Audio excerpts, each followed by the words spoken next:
High দর্শক, আমি বিধান সরকার, পরিচালক মোহাম্মদপুর বেসিক ক্রিকেট একাডেমি। আজকে সকালবেলাও প্রথমে জানাই সবাইকে শুভ সকাল, শুভ সকালে অভিনন্দন, শুভেচ্ছা। আপনারা যারা ভিডিও দেখবেন তাদেরকে শুভেচ্ছা। প্রতিদিনের মতন আজকেও আমি ভিডিও করছি। যে সকালবেলা প্রদর্শনীয় গেম হচ্ছে, গেমগুলা দেখেন, সুন্দর খেলা হচ্ছে।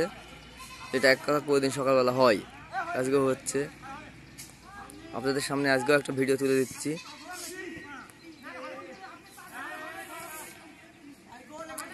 এই মোহনপুর সরকারি হাই স্কুল মাঠের মনোরম পরিবেশে প্রতিদিন সকালবেলা সুন্দর ফুটবল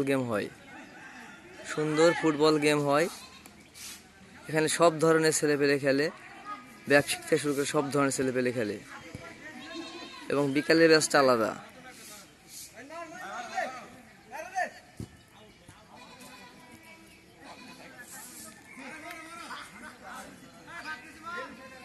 মোহনপুর হাই স্কুল মাঠ মানে উপজেলার ঐতিহ্যবাহী মাঠ।